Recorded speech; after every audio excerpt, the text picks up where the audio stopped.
Bem-vindos! Hoje a gente vai mergulhar um pouco nas ideias do Hayek. Especificamente capítulos 14, 15 e a conclusão de O Caminho da Servidão.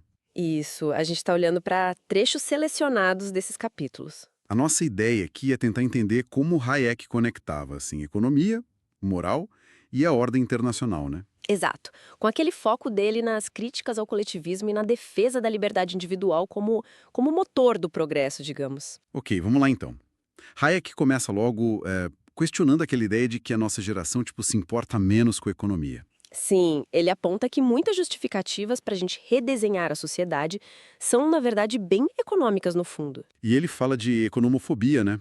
O que seria isso exatamente? É uma expressão dele. Não é só é, não gostar de economia.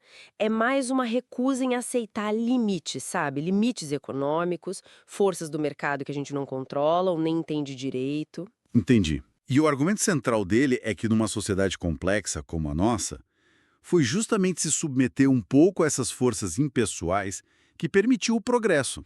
E qual seria a alternativa a isso, segundo ele? Bom, para ele a alternativa seria cair no poder arbitrário de outras pessoas, né? Tentar controlar a sociedade como a gente controla, sei lá, um motor. Para ele isso leva direto ao totalitarismo. É, faz sentido a linha de raciocínio. E o interessante é como ele conecta isso com outras coisas, tipo, ele alerta que buscar objetivos como pleno emprego a qualquer custo Sim. pode levar a medidas meio desastradas, né? Ele dá o exemplo do pós-guerra. Isso, a dificuldade de realocar a mão de obra, a resistência para ajustar salário.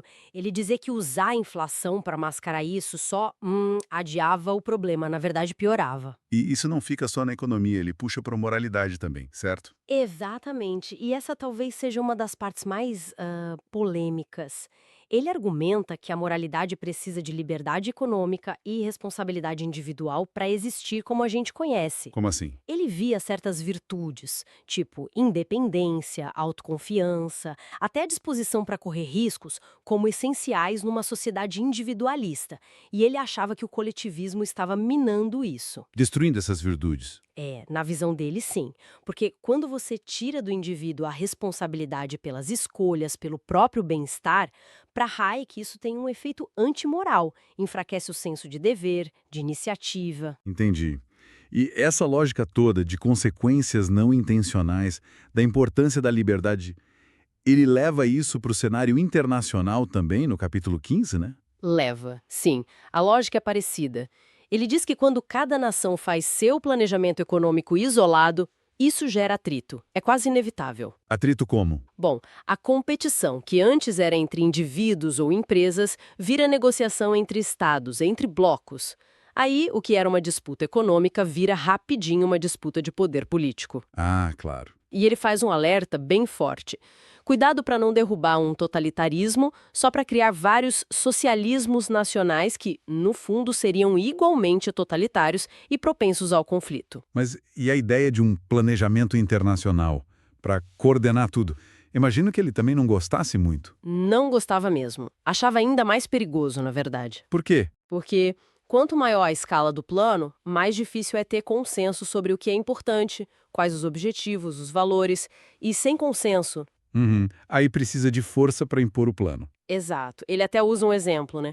Questiona qual seria a base moral para pedir que, sei lá, pescadores noruegueses abrissem mão de algo em nome de pescadores portugueses, só porque um plano central decidiu. É um ponto interessante. E aquela ideia de que os interesses dos trabalhadores de países diferentes iam se alinhar magicamente, ele via como pura ilusão.